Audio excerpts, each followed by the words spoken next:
Hello साथियों, सभी का स्वागत है आपका online YouTube channel Awadh coaching platform पे। तो जैसे कि आपको पता है कि हमारी जो क्लासेस जो डेली बेसिस इस समय चल रही हैं वो उत्तर प्रदेश थ्योरी क्लासेस हैं और उत्तर प्रदेश के संदर्भ में जितने भी सवाल बन सकते हैं उस पर हम लोग चर्चा करते हैं। तो देखिए, इससे पहले आपने कई सारे वीडियोस या अपने क्लासेस आपने देखा होगा और आपको बेहतर लगा होगा। और आज हम लोग पढ़ेंगे उत्तर प्रदेश विशेष के संदर्भ में क्या कि उत्तर प्रदेश के संदर्भ में जो प्रमुख तथ्य हैं, यानी कि जो मेजर जो फैक्ट हैं जो कि आपको इधर उधर सवाल मिल जाते हैं, है ना, जो अभी तक एग्जाम में पूछे गए हैं, जो बहुत ही काफ़ी इंपॉर्टेंट है और ये यूनिक सवाल है, इसलिए क्या है, प्रमुख तथ्य के संबंध लिखा हमने। तो देखिए, इसको मैं पॉइंट वाइज के हिसाब से आपको लिखाऊंगा, पॉइंट वाइज के हिसाब से, ठीक है। तो हमारा पहला सवाल यहाँ पे क्या बनेगा, देखिएगा।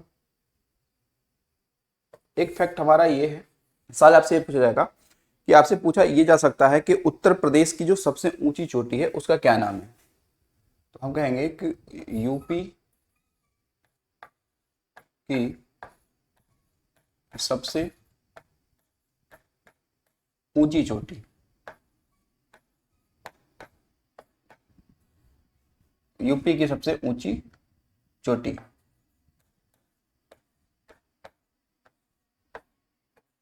जब भी ऐसे पूछे तो आपको बताना है उस चोटी का क्या नाम है। अमसोत चोटी, क्या नाम है, या अमसोत चोटी, है ना। तो जो अमसोत चोटी है इसकी हाइट, ठीक है, इसकी हाइट जो है वो लगभग 960 मीटर की है। इसकी हाइट कितनी है, लगभग 960 मीटर की है और ये आपको सहारनपुर यानी कि शिवालिक रेंज में स्थित मिल जाएगी, ठीक है। अगर आप समझाएंगे ये है किस जिले में, तो बताएंगे सहारनपुर।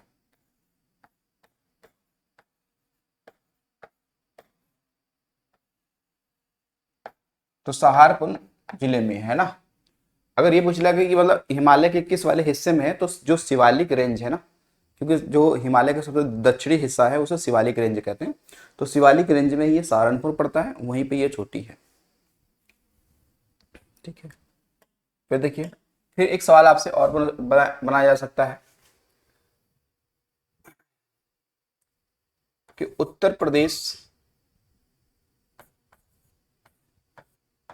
प्रदेश के जौनपुर में, ठीक है, उत्तर प्रदेश के जौनपुर में, ठीक,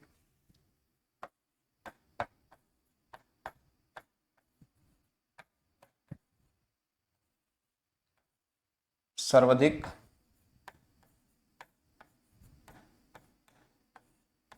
नदियों का क्या है, प्रवाह है,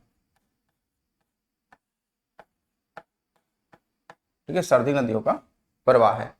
हालांकि ये प्रमुख नदियां हैं, मेजर नदियां हैं और ये आपकी क्या है, लोगों बड़ी नदियां हैं, ठीक है ना। ये कैसी हैं, तो बड़ी नदियां हैं। तो इसमें से आपसे कई सारे सवाल बन सकते हैं, ठीक है। जैसे देखो, एक तो आपको बन जाएगा इसमें, एक तो गोमती नदी है ये, गोमती। इसके बाद में वरुणा, सई, पीली नदी व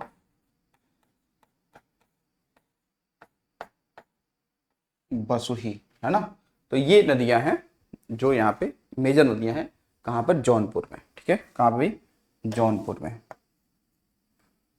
चलो उसके बाद देखिएगा, एक आपको मिलेगा सोनभद्र में पार्क, जिसे कहते हैं सलखन जीवाश्म पार्क। हालांकि ये पूछा गया है, ठीक है, सलखन जीवाश्म पार्क,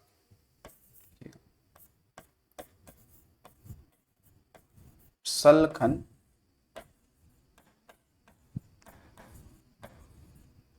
जीवाश्म पार्क। पूछा है कि ये कहाँ पे है, तो बताएंगे कि ये सोनभद्र में है,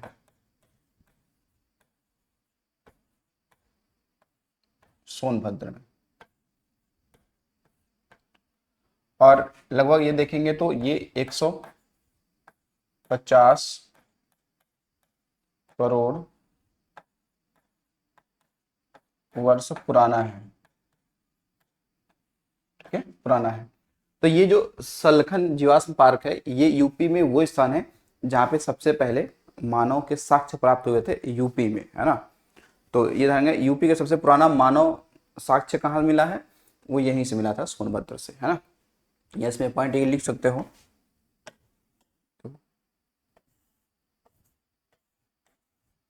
यूपी में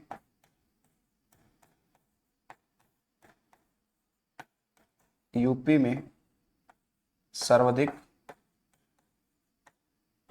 पुराना मानव साक्ष्य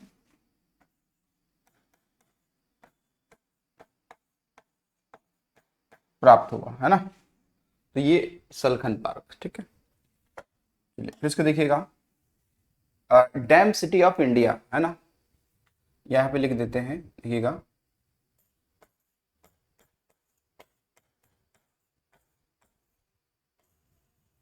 ललितपुर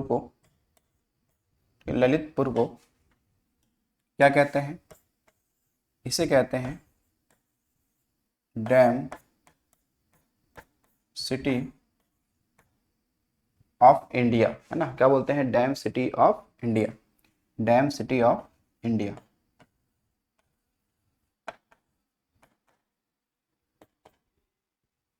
एक डैम सिटी ऑफ इंडिया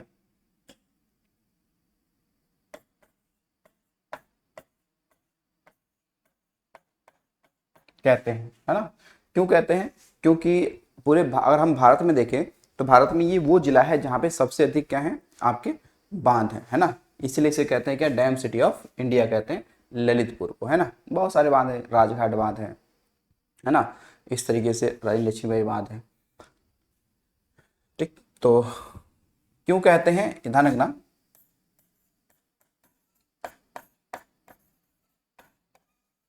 सर्वाधिक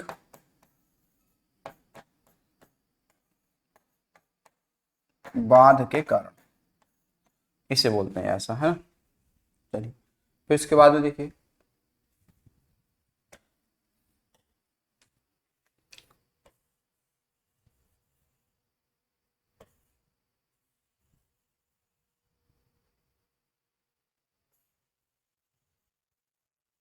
ठीक, देखिए हमारे यूपी में या हमारे यूपी को हम लोग क्या बोलते हैं, जैसे कहेंगे कि उत्तर प्रदेश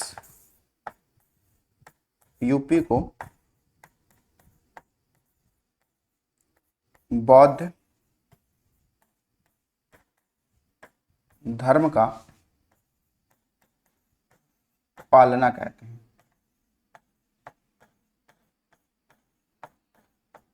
ठीक है, तो हम यूपी को क्या कहते हैं, बौद्ध धर्म का पालना कहते हैं। क्यों कहते हैं, क्योंकि गौतम बुद्ध से संबंधित अधिकतम जो घटनाएं हैं वो यूपी में ही क्या हुई हैं, संपन्न हुई हैं या फिर घटित हुई हैं।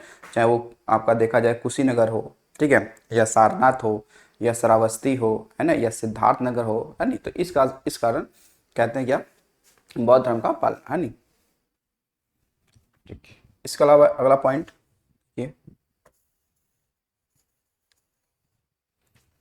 अगला पॉइंट हमारा ये रहेगा, आपसे कई बार ये सवाल पूछा जा सकता है, ठीक है ना, कि जो आपका एक जगह है जलेसर, और ये जलेसर पड़ता है एटा में, एटा। तो जलेसर स्थान घंटी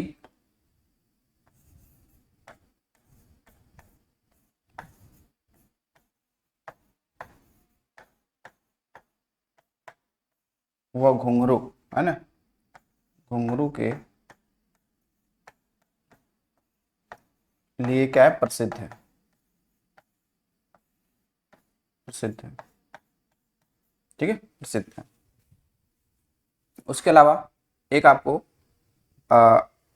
आजमगढ़, ठीक है ना, आजमगढ़ एक जगह पड़ता है, जैसे वो बड़ी फेमस है अपने खासकर जो काले रंग के जो बर्तन हैं जो मिट्टी के, उसके लिए प्रसिद्ध है। ठीक है, कौन सा, आजमगढ़।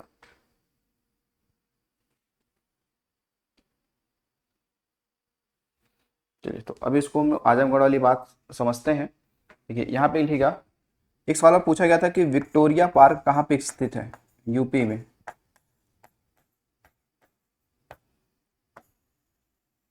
विक्टोरिया पार्क जिसे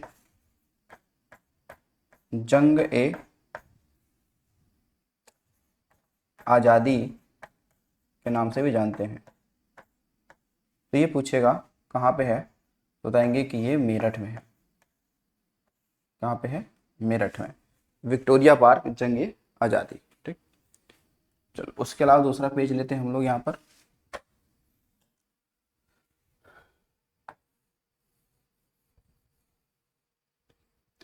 एक है आपका, पूछा जाएगा ऐसे, ब्रोकेड कला।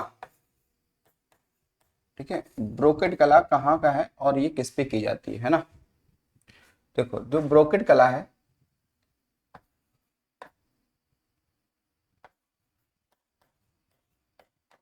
बनारस में, बनारस में साड़ियों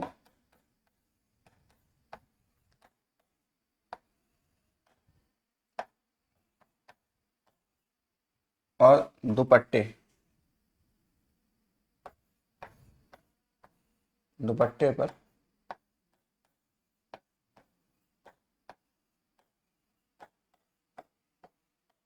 किया जाता है ना। तो आपसे पूछेगा कि ब्रोकेड, ब्रोकेड कला कहाँ का है? बनारस का है। ठीक है, इसके बाद में अगला पॉइंट, एक है मीनाकारी या फिर गुलाबी मीनाकारी। देखिए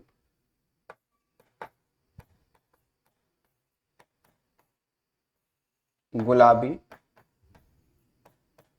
मीनाकारी, तो गुलाबी जो मीनाकारी है, ये स्पेशली जो मीनाकारी एक प्रकार की कला है, जो कह सकते हैं कि फारस से ये कला आई थी भारत में। तो गुलाबी मीनाकारी ये कहाँ का है, तो बताएंगे कि ये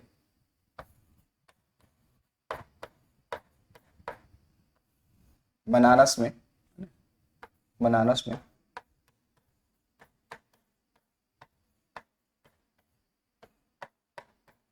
वस्तुओं पर ये की जाती है,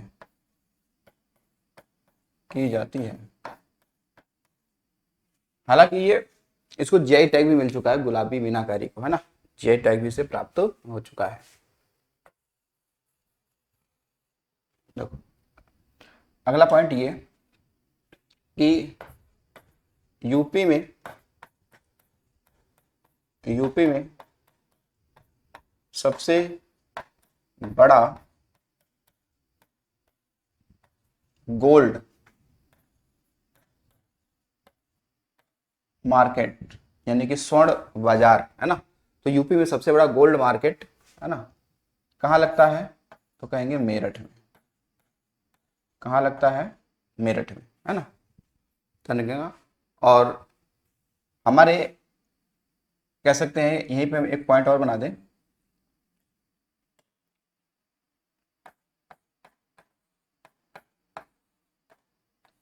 एशिया की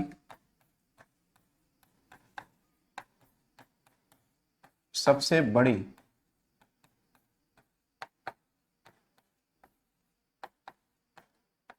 कोयला मंडी कहाँ पे, एशिया की सबसे बड़ी कोयला मंडी कहाँ पे लगती है, तो बताएंगे वाराणसी। वाराणसी, एशिया की सबसे बड़ी कोयला मंडी कहाँ लगती है, तो बनारस में। ठीक है, कहाँ लगता है भाई? बनारस में, बताना आपको है। चलो उसके अलावा आते हैं अगले पॉइंट पर। ठीक, देखिएगा एक आपको जगह मिलेगी स्पेशली, जो आपने सुना होगा, आ,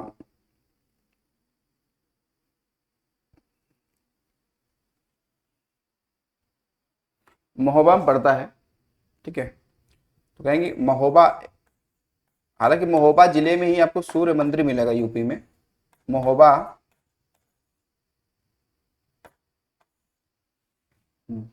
जिले में स्थित महोबा जिले में स्थित चरखारी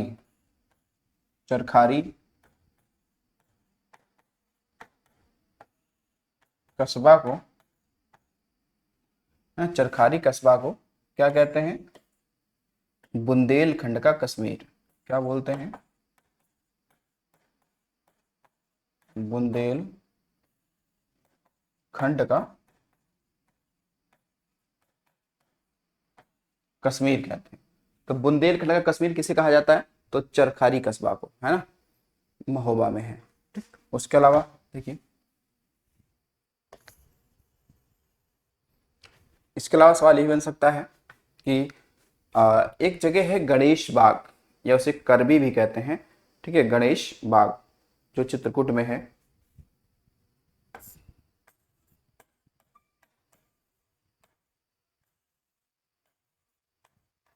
चित्रकूट में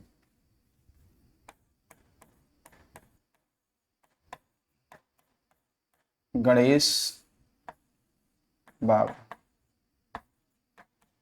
जिसको करबी भी कहते हैं। तो चित्रकूट में गणेश बाग, गणेश बाग को क्या कहते हैं? देखिए, इसे कहते हैं मिनी खजुराहो। क्या बोलते हैं? मिनी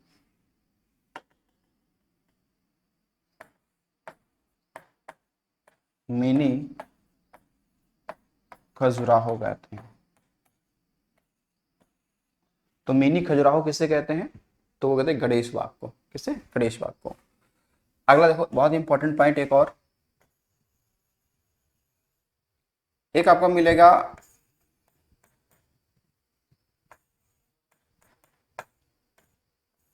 सांची कला। सांची कला ये कहाँ की कला है? तो बताएंगे कि ये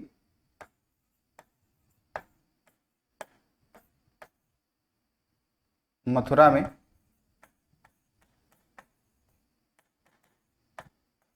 कृष्ण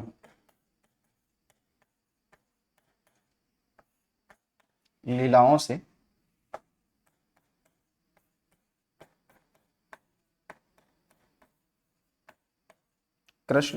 से संबंधित ये क्या है? आपका कला है या पेंटिंग आर्ट है? कला है। ठीक, तो ये सवाल ध्यान रखिएगा, सांझी कला। ठीक है, ये सवाल मेरे हिसाब से लग रहा है कि पेट वोट में ये पूछा जा चुका है ना, पेट में ये पूछा जा चुका है। ठीक है,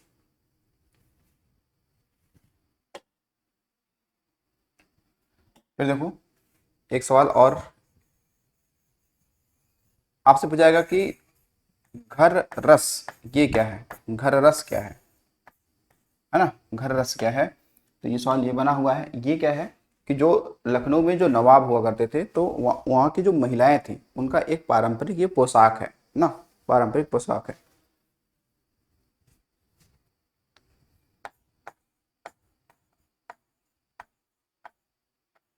लखनऊ नवाब की महिलाओं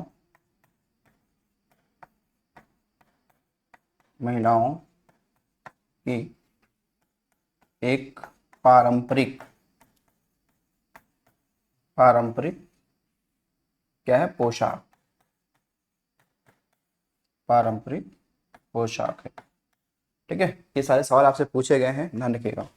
इस शब्दों की मीनिंग पूछी जाती है कि भाई ये क्या है। तो ऐसे एक शब्द आपको और मिलेगा जिसे कहते हैं दुम पुख्त। दुम पुख्त, दुम पुख्त क्या है? दुमपुक्त का मतलब ये होता है ना कि उत्तर प्रदेश में जो लखनवी व्यंजन है ना, उसको पकाने की एक कला है या पकाने की विधि है। क्या बताएंगे? लखनवी लखनवी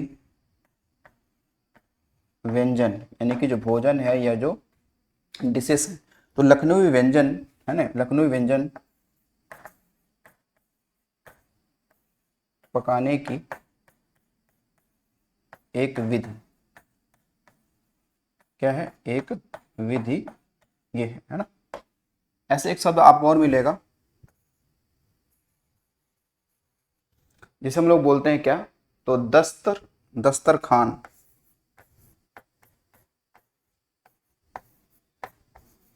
दस्तरखान, हो जाएगा कि दस्तरखान क्या है, ठीक है, दस्तरखान है तो बताएंगे कि ये आपका भोजन के समय यानी खाद्य पदार्थों को जो सजाने की कला होती है उसे कहते हैं दस्तरखान, ठीक है। यानी कि भोजन के समय खाद्य पदार्थों को सजाने की एक जो औपचारिक कला है उसे कहते हैं।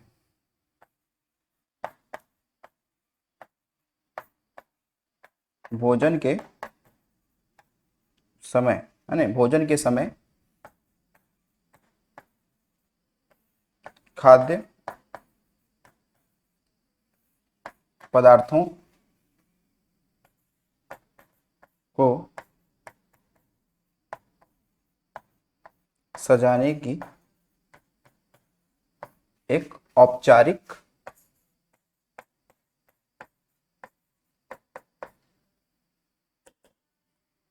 एक औपचारिक कला या विधि है ना। तो भोजन के समय खाद्य पदार्थों को सजाने की एक औपचारिक कला, ठीक है। यानी कि जब खाने के लिए बैठते थे नवाब लोग, तो वो टेबल पे जो वस्तुएं सजाई जाती थी उसे ही कहा जाता था दस्तरखान कहा जाता था, ठीक है, दस्तरखान। चलिए अगला देखिएगा जरा, ठीक, अगला पॉइंट आप देखिएगा।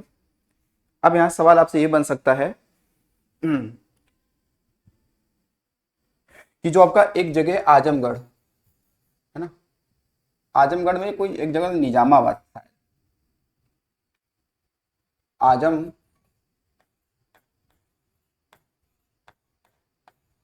आजमगढ़ आजमगढ़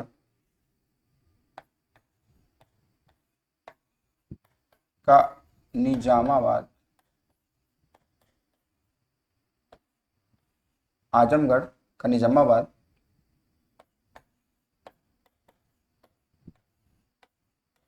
काले रंग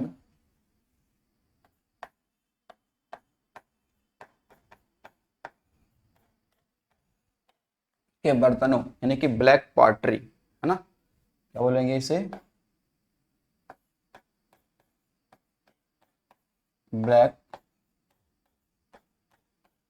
पॉटरी है ना। तो आजमगढ़ का निजामाबाद काले रंग के बर्तनों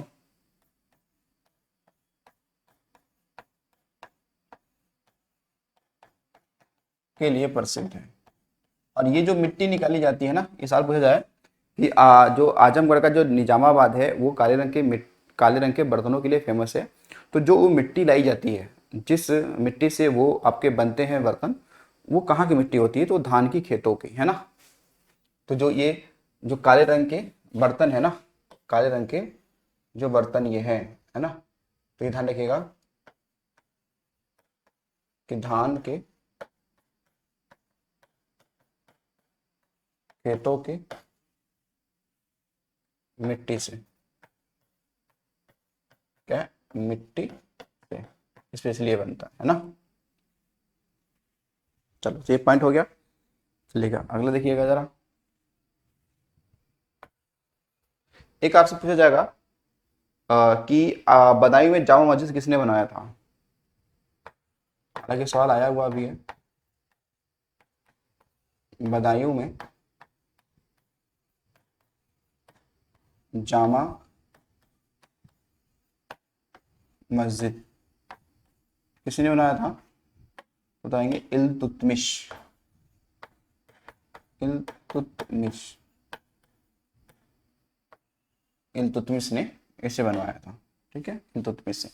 एक और यहाँ पे मजार भी की जब बात करते हैं, मजार भी यहाँ पे है, इखलास खां का रोजा।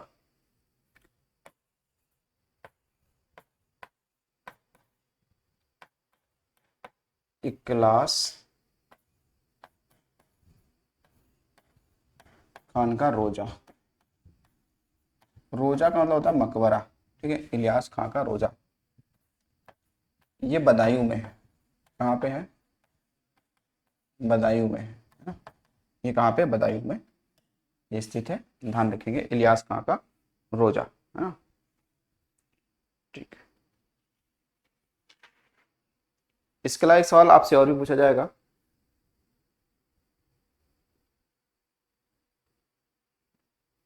देखिएगा, सवाल एक ये है कि जो आपका एक एरिया है, इसे बोलते हैं हम लोग चिन्हट, व एक है मॉसेलिया। ठीक है, मॉसेलिया।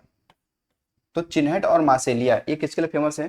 तो ये जो टेबल वेयर जैसी चमक वाली, है ना, चमकदार वस्तुओं के लिए फेमस है ना। तो देखिएगा ये किसके लिए फेमस है? तो टेबल वेयर, है ना। किसके लिए फेमस है? तो टेबल वेयर, है ना, जैसी चमक वाली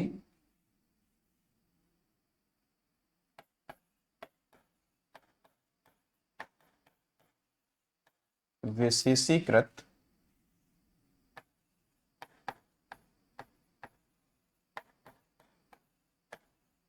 धातुओं के लिए प्रसिद्ध है ना। तो ये ध्यान के सवाल ये भी पूछा गया है। उसके अलावा देखिएगा, एक साथ पूछिएगा, एक युद्ध है जिसे बोलते हैं चंदावर का युद्ध। क्या बोलते हैं हम लोग? चंदावर का युद्ध। तो पूछा था कि ये कब हुआ, है ना। चंदावर का युद्ध कब हुआ और ये कहाँ पे हुआ?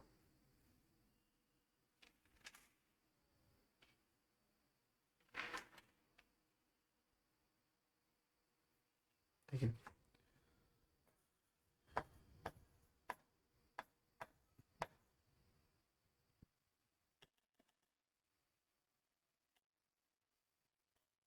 ठीक है, चंदावर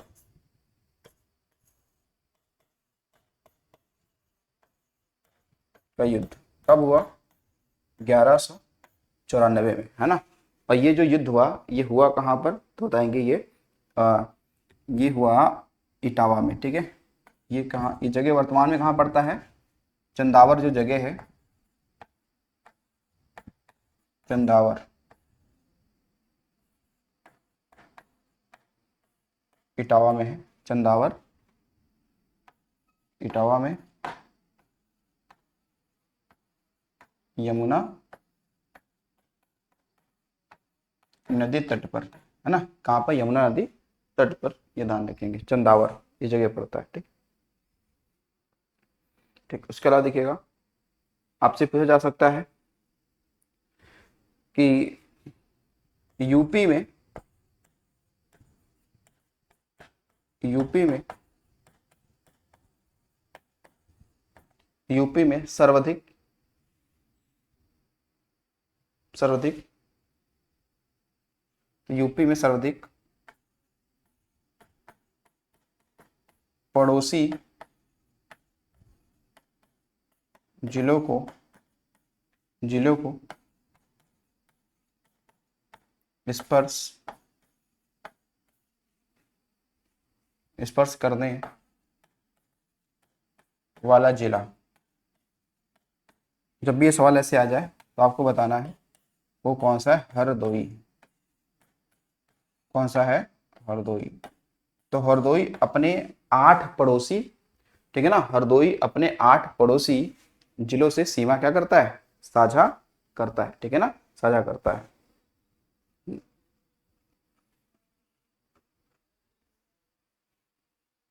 ठीक, अगला पॉइंट देखिएगा,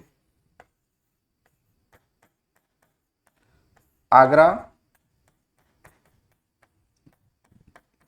प्रेसिडेंसी, आगरा प्रेसिडेंसी 1833 में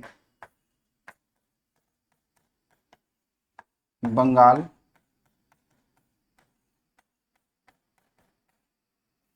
प्रेसिडेंसी से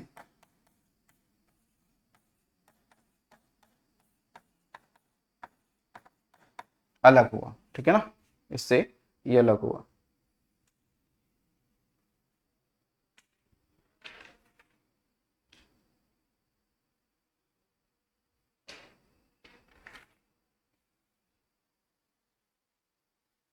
ठीक, तो ये इतनी बात है आपको ध्यान रखना है। और एक चीज़ और भी ध्यान रखना, स्पेशली बात आती है अकबर द्वारा निर्मित प्रयागराज किले पर। देखिएगा,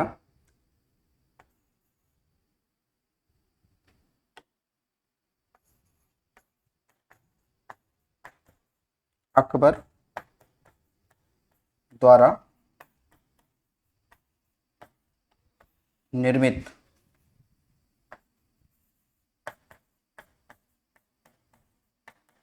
इलाहाबाद किले पर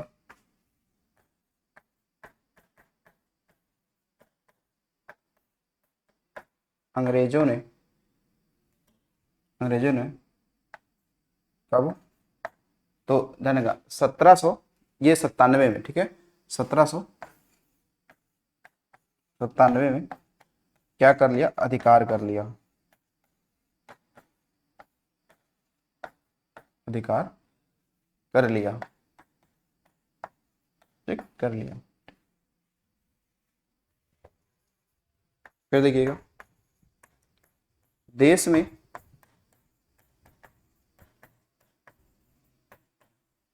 सर्वाधिक पीएम उत्तर प्रदेश ने